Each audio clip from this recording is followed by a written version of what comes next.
Hello everyone, नमस्ते। मैं love Shukla आज आपको क्लास 8 का चैप्टर 5 कोल एंड पेट्रोलियम पढ़ाने जा रहा हूँ। इस चैप्टर में हम लोग पढ़ेंगे क्या, यही फर्स्ट क्वेश्चन है। तो इसमें पढ़ेंगे क्या, हम लोग पढ़ेंगे कि कोल होता क्या है, पेट्रोलियम क्या होता है, और ये एग्जॉस्टेबल रिसोर्सेज क्या होते हैं और इनएग्जॉस्टेबल रिसोर्सेज क्या होते हैं, चारकोल, इन सब चीज़ों के बारे में पढ़ेंगे। ये जो हमारी डेली लाइफ में यूज़ होती है कि ये सड़क कैसे बनती है, इन सब चीज़ों को पढ़ेंगे हम लोग। ये चैप्टर बहुत इंटरेस्टिंग होने वाला है। Let start this chapter. Firstly हम लोग देखते हैं इसका जो नेम है उसका इंट्रो। नेम क्या रखा है इसका, कोल एंड पेट्रोलियम। कोल का मतलब एक ब्लैक मैसी सब्सटेंस होता है। जो मालगाड़ी देखी होगी आपने, मतलब ट्रेनों में जाती हुई, तो उसमें जो ब्लैकिश सब्सटेंस होता है उसे हम लोग क्या कहते हैं, कोल कहते हैं। एंड पेट्रोलियम जो कि गाड़ियों में डलता है। ठीक है, we use various type of material for our basic need. Some of them are found in nature and some of have been used in human efforts. हमने बहुत सारे मटेरियल्स पाए होंगे कि जो कि हमारी डेली लाइफ में यूज़ होते हैं, और कुछ नेचुरली बने होते हैं और कुछ ह्यूमन मेड होते हैं। मतलब कुछ ऐसे मटेरियल होते हैं जो कि हम लोग बनाते हैं और कुछ ऐसे जो कि नेचुरली ऑब्टेन होते हैं। ठीक है, अब यहाँ पर हमें एक लिस्ट बनानी है मटेरियल्स की जो कि हम लोग डेली लाइफ में यूज़ करते हैं, और उन्हें क्या क्लासीफाई करना है हमें नेचुरल और ह्यूमन मेड से। ठीक है, सबसे पहले एक बार मैं आपको एग्जाम्पल के लिए 2-3 एग्जाम्पल्स दे देता हूँ इस टेबल के लिए। स्टार्ट करते हैं। हमारे जो हाउस होता है उसमें क्या क्या चीज़ें होती हैं। स्टडी टेबल क्या होती है, लकड़ की बनी होती है। वो क्या होती है, नेचुरल होती है या फिर ह्यूमन मेड, नेचुरल होती है। ठीक है, नेचुरल लकड़ी है, वो नेचुरली ऑब्टेन हुई है, तो वो क्या है, ह्यूमन मेड नहीं है, वो नेचुरल है। ठीक है, और इधर ही देखिए हम लोग फ्रिज क्या होता है, प्लास्टिक का होता है। वो ज़्यादातर तो बाहर से तो प्लास्टिक का ही होता है ना, तो वो क्या होता है, मैन मेड होता है। पता चल गया। अब नीचे जाते हैं। Does these include air, water, soil and minerals. अच्छा, अब जो नेचुरल में आती है, air, water, soil and minerals, ये सब भी आ जाएंगे। मिनरल्स कैसे, पेट्रोलियम, ये सब चीज़ें क्या है, नेचुरली ऑब्टेन है। और मैन मेड क्या हो जाएंगी, जैसे ये टम्बलर हो गया, ये नमक मिर्ची रखने वाले टम्बलर्स, बाउल हो गए, ये सब क्या है, मैन मेड हो गए। ठीक है, इन सब के आंसर्स तो आप भी बता सकते हैं। ये सारी चीज़ें क्या हैं, मैन मेड हैं। जो चीज़ें, since all these obtain from natural, जो चीज़ें नेचुरली ऑब्टेन होती हैं हम लोग उन्हें क्या कहते हैं, नेचुरल रिसोर्सेज। जो भी चीज़ें नेचुरली ऑब्टेन होती हैं उन्हें हम लोग नेचुरल रिसोर्सेज कहते हैं। ठीक है, अब नीचे जाते हैं हम लोग। In the light of availability of various resources in nature natural resources can be divided. अब जो नेचुरल रिसोर्सेज है उन्हें हमने 2 पार्ट्स में क्लासीफाई कर रखा है। ठीक है, एग्जॉस्टेबल नेचुरल रिसोर्सेज और दूसरा क्या है, इनएग्जॉस्टेबल नेचुरल रिसोर्सेज। अब इनएग्जॉस्टेबल नेचुरल रिसोर्सेज के बारे में हम लोग पहले पढ़ते हैं। These resources are present in unlimited quantity in the nature and are not likely to be exhausted by human activities। ये जो रिसोर्सेज होते हैं, इनएग्जॉस्टेबल नेचुरल रिसोर्सेज, एग्जाम में आता है ये क्वेश्चन, एग्जॉस्टेबल और नॉन एग्जॉस्टेबल नेचुरल रिसोर्सेज होते क्या हैं। जो एग्जॉस्टेबल नेचुरल रिसोर्सेज होते हैं ये क्या होते हैं, ये ऐसे रिसोर्सेज होते हैं जो कि कभी ख़त्म ही नहीं होते। ठीक है, ये हमारी इन्वायरमेंट में बहुत ही ज़्यादा क्वांटिटी में प्रेजेंट होते हैं। जैसे मैं आपको इसके एग्जांपल देता हूँ, सनलाइट हो गई, मतलब सूर्य की किरणें हो गई, और हवा हो गई, ये कभी ख़त्म ही नहीं हो सकती। ठीक है, मे भी हो सकते हैं बट उतनी जल्दी नहीं। ठीक है, 1-2 लाख साल लग जाएंगे इसे। ठीक है, एग्जॉस्टेबल नेचुरल रिसोर्सेज, जो कि बहुत ही जल्दी ख़त्म हो सकती हैं या फिर ख़त्म हो जाएंगे। ठीक है, वो resources, the amount of these resources in the natural is limited. ये जो रिसोर्सेज होते हैं इनका जो हमारा नेचर है ना उसमें बहुत ही कम प्रेजेंट होते हैं। ये जितनी भी चीज़ें होती हैं इनएग्जॉस्टेबल, ये बहुत ही कम प्रेजेंट होती हैं हमारी इन्वायरमेंट में। They can be exhaust by human activities. ये जो एग्जॉस्टेबल नेचुरल रिसोर्सेज होते हैं ये ह्यूमन की, मतलब हमारी एक्टिविटीज़, हमारे कार्य से ये सारी क्या हो सकती हैं, ख़राब हो सकती हैं। इनके कुछ एग्जाम्पल दे रखें। फॉरेस्ट, वाइल्ड लाइफ मतलब जानवर, मिनरल्स, कोल, पेट्रोलियम, नेचुरल गैस। ठीक है, अब नेचुरल गैस और कोल, पेट्रोलियम ये आगे पढ़ेंगे, अभी बताता हूँ। वाइल्ड लाइफ मतलब जीव जंतु। ठीक है, अगर हम लोग इन्हें मार देंगे तो क्या होएगा, इनकी जीवन ख़त्म हो जाएगा। ठीक है, ये मतलब ये एग्जॉस्टेबल नेचुरल रिसोर्सेज हैं क्योंकि जानवर तो मतलब नेचुरली ऑब्टेन है ना। ठीक है, अब यहाँ पर एक एक्टिविटी दे रखी थी, उसे मैं आपको सीधा सीधा समझा देता हूँ। ये इतना लंबा बॉक्स पकड़ने की ज़रूरत नहीं है। 4 लोग थे, मतलब 4 लोग थे। ठीक है, और एक बाउल में खूब सारी कैंडीज़, इन सब चीज़ें, खाने की चीज़ें रखी हुई थी। बारी बारी सबको दिए गए, ठीक है। फर्स्ट को बोला, फर्स्ट ग्रुप जो था मतलब फर्स्ट वाला 4 ग्रुप्स बनाए थे। फर्स्ट वाले ग्रुप को कहा कि जितना तुम्हें खाना है खा लो। देन सेकंड ग्रुप था, उसे भी बोला कि जितना तुम्हें खाना है, मतलब फर्स्ट ग्रुप का जितना भी बचा हुआ था उस बॉक्स में वो सेकंड ग्रुप को दिया, उसे बोला जितना भी तुम्हें खाना है खा लो। अब जो सेकंड ग्रुप ने जितना भी बचाया वो थर्ड ग्रुप के पास गया, थर्ड को भी बोला कि जितना खाना है खा लो, और देन फोर्थ ग्रुप के पास गया कि उसे जितना खाना है खा लो। अब एक बात सोचिए, फर्स्ट ग्रुप के जो लोग हैं वो ग्रीडी नहीं हो सकते, ग्रीडी मतलब लालची नहीं हो सकते, क्या वो सारा खाना ख़त्म नहीं कर सकते? वो सेकंड वाले ग्रुप के लिए बचा ही ना। या फिर सेकंड वाले, फर्स्ट वाले ये भी तो सोच सकते हैं कि हमारे सेकंड ग्रुप भी है तो वो उसके लिए बचाकर, और जो सेकंड वाला ग्रुप है वो सारा ख़त्म कर दें। पता नहीं ये आंसर क्या आएगा। So let start the chapter writing, ठीक है। इसे पढ़ते हैं। एज्यूम, यहाँ से पढ़ते हैं, this chapter will learn, wait a minute, ठीक है, यहाँ यहीं से स्टार्ट करते हैं। This chapter will we learn about some exhaustible net. इस चैप्टर में हम लोग बेसिकली क्या पढ़ेंगे, कुछ एग्जॉस्टेबल नेचुरल रिसोर्सेज के बारे में, जैसे कोल हो गया, पेट्रोलियम हो गया, नेचुरल गैस हो गया, ठीक है। ये किससे फॉर्म होते हैं? ये डेड मटेरियल से फॉर्म होते हैं। These were form from the dead remains of living organism. ये मरे हुए जीव जंतुओं से फॉर्म होते हैं, ठीक है।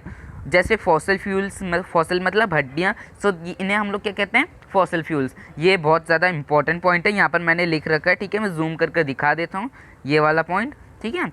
ये बहुत ज़्यादा इंपॉर्टेंट पॉइंट है, ये पूछ लेते हैं एग्जाम्स में। अब ऊपर जाते हैं हम लोग।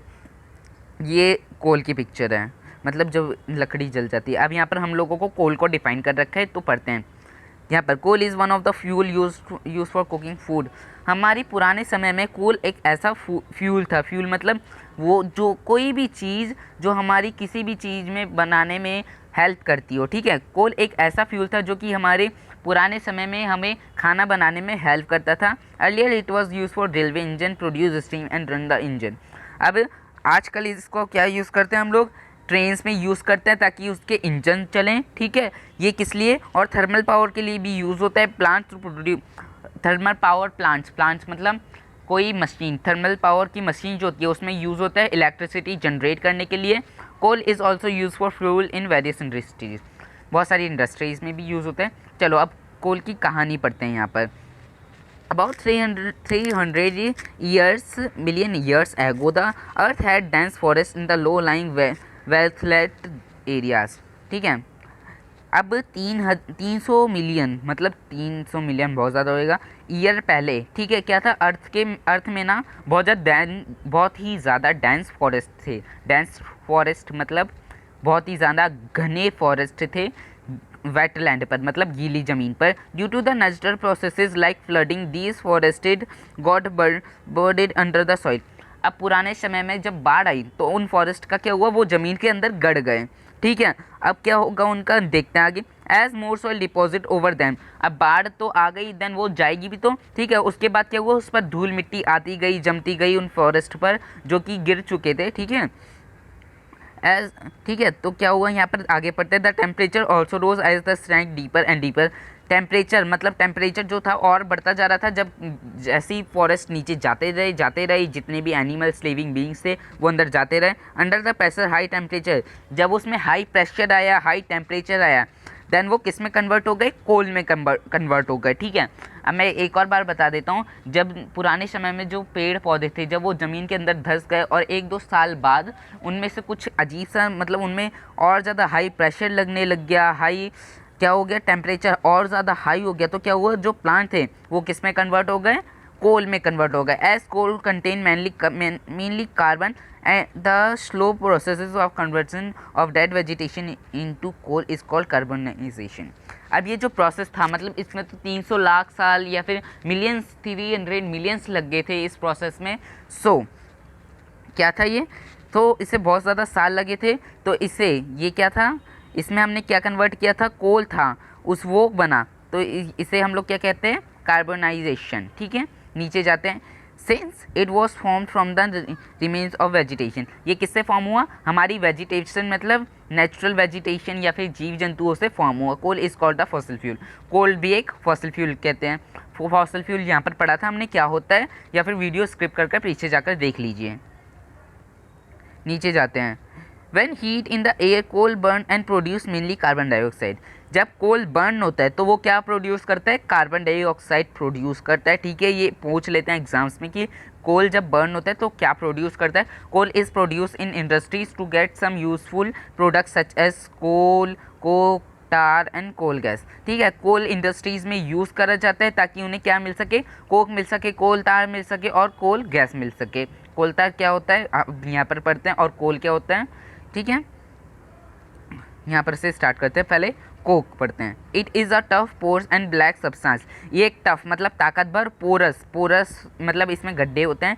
ठीक है, और एक ब्लैकिश कलर का सब्सटेंस होता है। It is almost pure form of carbon. ये एकदम प्योर फॉर्म होती है कार्बन की। प्योर फॉर्म यहाँ पर एक्चुअल में मीनिंग क्या है, मतलब इसमें कोई और मटेरियल बिल्कुल नहीं होता, सिर्फ कार्बन ही होता है। Coal is use in manufacture of steel and in the extraction of metals. जो कोल होता है वो किसके मैन्युफैक्चर में, स्टील के मैन्युफैक्चर में यूज़ होता है, और बहुत सारे मेटल्स को एक्सक्रीट मतलब बाहर निकालने के लिए भी यूज़ होता है। अब कोलतार क्या होता है, ये यहाँ पर पिक्चर दे रखी है एक। अब पिक्चर छोड़ो, हम लोग जो बुक में लिखा है वो पढ़ते हैं। It is a black thick liquid with unpleasant smell. ये एक ब्लैक थिक लिक्विड होता है, ब्लैक कलर का मोटा सा लिक्विड होता है।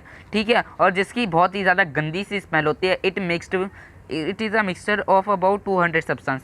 इसमें कितने 200 सब्सटेंस मिले होते हैं। Products about from the coal tar are use as a starting material for the manufacturing as substance use in our daily life and industries. ये क्या होता है, बहुत ही ज़्यादा सारी मतलब बहुत सारी इंडस्ट्रीज़ में ये जो कोल होता है ये यूज़ करते हैं स्टार्टिंग मटेरियल ताकि उनका सामान प्रोड्यूस हो सके। जैसे सिंथेटिक ड्राइज हो गए, ड्रग्स हो गए, एक्सप्लोजिव्स हो गए, परफ्यूम, प्लास्टिक्स, प्लेन्स हो गए, फोटोग्राफिक मटेरियल्स, फ़ोटो जिससे बनती है उससे, रूफिंग हो गया मटेरियल्स। ठीक है, ये सब। और यहाँ पर ड्रग्स का मतलब ड्रग्स एक्चुअल वाला नहीं है, यहाँ पर दवाइयों से रिलेटेड है। Intensively, naphthalene ball is used to repel months and others insects and also obtained from the coal tar। अब नेफ्थलीन बॉल कौन सी होती है, वो जो वाइट कलर की बॉल होती है जो कि हमारे बेडशीट में डाली जाती है ताकि उनमें से स्मेल्स ना आए और कॉकरोचेज उसके पास ना आए। सो उसे कहते हैं हम लोग नेफ्थलीन बॉल। ये भी किससे ऑब्टेन होती है, कोल तार से। अब यहाँ पर हम लोग पढ़ेंगे कोल गैस के बारे में। कोल गैस जो होती है वो किससे बनती है, हम लोग जब कोल को 2 मिनट एक बार पढ़ लेते हैं। Coal gas is obtain during the procession of coal to get coke. जो कोल होता है वो कहाँ से ऑब्टेन होता है, जब हम लोग कोल का प्रोसेस करते हैं कोक बनाने के लिए। ठीक है, ये it is used as a fuel in many industries. ये फ्यूल मतलब बेसिक मटेरियल यूज़ होता है बहुत सारी इंडस्ट्रीज़ में। अब यहाँ पर पेट्रोलियम के बारे में बता रखा है। कुछ जो स्कूटर, बाइक, इन सब में हम लोग क्या यूज़ करते हैं, हम लोग पेट्रोल यूज़ करते हैं। और जो हैवी मटेरियल्स होते हैं जैसे बस, ट्रक, स्कूटर, इन सब के, स्कूटर तो नहीं, ठीक है, इन सब के लिए डीजल यूज़ करते हैं। So petroleum and diesel are obtained from our natural resources called petroleum. अब जहाँ से ये ऑब्टेन होते हैं पेट्रोल और डीजल, इसे हम लोग क्या कहते हैं, पेट्रोलियम कहते हैं। ठीक है, अब यहाँ पर पढ़ते हैं petroleum was from the first organism living in the sea. As they organized that their bodies settled at the bottom of the sea and got covered with the layer of sand and clay। अब क्या हुआ, जो petrol था वो कैसे form हुआ यहाँ पर बता रखा है। मतलब जो वाटर में लिविंग ऑर्गेनिजम्स थे वो रहते थे। ठीक है, देन वो उसी ज़मीन के अंदर घसते गए देन उनका क्या होगा, वो डेड हो गए। ठीक है, their body settle down at the bottom of sea and got cover with layer of the clay. अब उनकी जो बॉडी थी, मतलब उनकी जो बॉडी थी वो सी में जाती रही। सी के अंदर भी तो ज़मीन होगी ना, तो उसी में धंसती गई और क्या हो गया, उसमें क्या डिपॉजिट हो गया, सैंड डिपॉजिट हो गई और क्ले डिपॉजिट हो गई। ठीक है, और लाखों सालों बाद क्या हुआ, जो absence of air, high temperature, अब उसमें भी हाई टेम्परेचर होएगा और एयर भी नहीं होएगी तो क्या होएगा, उससे क्या फॉर्म हुआ, पेट्रोलियम फॉर्म हुआ और नेचुरल गैस फॉर्म हुई। ठीक है, ये एक प्रोसेस था कि कैसे पेट्रोलियम फॉर्म हुआ। ये एग्जाम में पूछ लेते हैं कि पेट्रोलियम और नेचुरल गैस कैसे फॉर्म होती है। ठीक है, ये पॉइंट मैंने यहाँ पर पूरा अंडरलाइन कर रखा है, आप इसे लर्न कर लेना या फिर नोट डाउन कर लेना। नेक्स्ट जाते हैं, look at the figure 5.4, it show the deposition of petrol and natural gas. ठीक है, एक बार ये देखते हैं। देखिए ये ऊपर जो था क्या था, सी था, पूरा अंदर गया, ये जितने भी मटेरियल्स है वो अंदर गए, देन कन्वर्ट हुए किस में, पेट्रोलियम, इन सब चीज़ों में। अब क्या है यहाँ पर दे रखा है, वाटर, ऑयल, गैस। अब वाटर सबसे नीचे क्यों है और ऑयल उसके ऊपर क्यों है और सबसे ऊपर गैस क्यों है? वाटर सबसे नीचे इसलिए क्योंकि जो वाटर होता है वो सबसे भारी सब्सटेंस होता है और जो ऑयल होता है वो वाटर से हल्का होता है, ये हमें पता है। और जो गैस होती है, गैस क्या होती है, वो तो वो ऑयल से भी हल्की होती है, ठीक है। सो ये हमें बता रखा है, ऐसे ही है ये। अब यहाँ पर देखते हैं, नीचे जाते हैं। अब रिफाइनिंग ऑफ पेट्रोलियम। अब पेट्रोलियम की रिफाइनिंग क्या होता है, इसी कॉन्सेप्ट में हम लोग पढ़ते हैं। Petroleum is a dark oily liquid. Petrol जो होता है वो एक डार्क ऑयली लिक्विड होता है। ऑयली मतलब ऑयल के जैसा। It has an unpleasant odour. It is mixed of various constituents such as petroleum gas, petrol, diesel, lubricant oil, paraffin wax, ठीक है। ये इसकी जो स्मेल होती है वो बहुत ही ज़्यादा गंदी स्मेल होती है, ठीक है, और सूंघने लायक नहीं होती है, ठीक है। ये किसका मिक्सचर होता है? ये gas, petrol, diesel, lubricants, oil, इन सब का मिक्सचर होता है, ठीक है। और इन सब चीज़ों का पहले जब हम लोग फर्स्ट टाइम इसे पाते हैं तो ये इन सब चीज़ों का मिक्सचर होता है, तो हमें पेट्रोल को इन सब चीज़ों से अलग करना होता है। The process of separating various constituent fraction of petroleum is known as refining. It carry out on petroleum refining, ठीक है। अब वो टाइम जब हम लोग पेट्रोलियम को ये सारी चीज़ें मिक्स होती है पेट्रोल के साथ, तो अब इन सब चीज़ों को हटाना तो पड़ेगा ही ना, पेट्रोल से एक ही साथ यूज़ थोड़ी कर लेंगे। सो इन सब चीज़ों को जब हम लोग हटाते हैं तो इसे हम लोग क्या कहते हैं? पेट्रोलियम रिफाइनरी, ठीक है। और ये जो जिस मशीन से ये काम होता है उसे हम लोग क्या कहते हैं? रिफाइनरी, ठीक है। Various constituent of petroleum and their uses are given in table 5.4। ये भी टेबल बहुत ज़्यादा इंपॉर्टेंट है। यहाँ पर कुछ यूजेस दे रखे हैं पेट्रोलियम के, ठीक है, ये लर्न कर लेना है या फिर मन हो तो, ओके। नीचे जाते हैं अब हम लोग। नेचुरल गैस के बारे में यहाँ पर बता रखा है, ये इंपॉर्टेंट है, पढ़ते हैं। Natural gas is a very important fossil fuel because of easy to transport through pipe. Natural gas is store under a high pressure as a compare to natural gas CNG। अब जो natural gas होती है वो बहुत ही ज़्यादा important fossil fuel है। Fossil fuel हमने पहले भी पढ़ा है। फॉसिल फ्यूल मतलब जो कि डेड मटीरियल से बनाओ कोई भी चीज़, ठीक है। क्यों होती है ये बहुत ज़्यादा अच्छी फॉसिल फ्यूल क्यों होती है? क्योंकि जो इसकी ट्रांसपोर्टेशन है हम लोग पाइप के थ्रू भी कर सकते हैं, ठीक है। Natural gas is store under high pressure. जो नेचुरल गैस होती है वो एक बहुत ही ज़्यादा हाई प्रेशर में स्टोर करी जाती है as compare as compare natural gas, ठीक है। ये बहुत ही ज़्यादा हाई प्रेशर में स्टोर करी जा सकती है as compare to CNG। CNG is use for power generation. CNG होती है वो हम लोग पावर जनरेशन के लिए यूज़ करते हैं। It is now being used as a fuel for transportation of vehicle because it is less polluting। अब जो CNG है, CNG भी एक नेचुरल गैस है, ठीक है। ये आजकल यूज़ होने लग गई है पावर जनरेशन के लिए। क्यों होती है? क्योंकि ये बहुत ही ज़्यादा हल्की होती है, ठीक है, और ये इसमें जो पॉल्यूशन होता है वो बिल्कुल भी नहीं होता है। तो CNG से हमें बहुत ज़्यादा एडवांटेजेस मिलती है that it can be use directly for burning in the homes and factories where it can be supplied through pipes. Such networks of the pipelines exist in the Vodakart, Gujarat। यहाँ पर कुछ pipelines दे रखी हैं, इसकी कहाँ पर बता रखी हैं कि कहाँ पर है। गुजरात में है इसकी पाइपलाइंस, ठीक है। वोडारा, ठीक है, ये बता रखा है यहाँ पर। हम लोग आगे पढ़ते हैं। Natural gas is also used as starting material for the manufacture of number of chemical and fertilizers। अब जो नेचुरल गैस है वो एक स्टार्टिंग मटेरियल भी यूज़ करा जाता है बहुत सारे सब्सटेंसेस के लिए और फर्टिलाइजर्स के लिए। India has a vast reserves of natural gas in our country. Natural gas has been found in Tripura, Rajasthan. हमारी जो कंट्री है इसमें बहुत ज़्यादा नेचुरल गैस पाई जाती है, मतलब बहुत ज़्यादा तो नहीं, बहुत सारी कंट्रियों में कंट्री नहीं, स्टेट में पाई जाती है, जैसे त्रिपुरा हो गया, राजस्थान, महाराष्ट्र, कृष्णा और गोदावरी डेल्टा, इन सब जगहों पर। यहाँ पर एक बार इनकी टॉकिंग क्या कर रहे हैं ये भी पढ़ लेते हैं। Can coal, petroleum and natural gas be prepare in laboratory for dead organism. क्या ये जो कोल, पेट्रोलियम, नेचुरल गैस ये सारे एक लेबोरेटरी मतलब जहाँ पर साइंटिस्ट काम करते हैं वहाँ पर प्रिपेयर हो सकते हैं? नहीं, वैसे भी नहीं हो सकते, क्योंकि ये जो होते हैं ये नेचुरल प्रोसेसेस होते हैं। इसमें बैक्टीरियाज काम करते हैं जो कि मिलियंस ऑफ ईयर तक लगे ही रहते हैं। सो ये किसी लेबोरेटरी में नहीं हो सकता, ठीक है।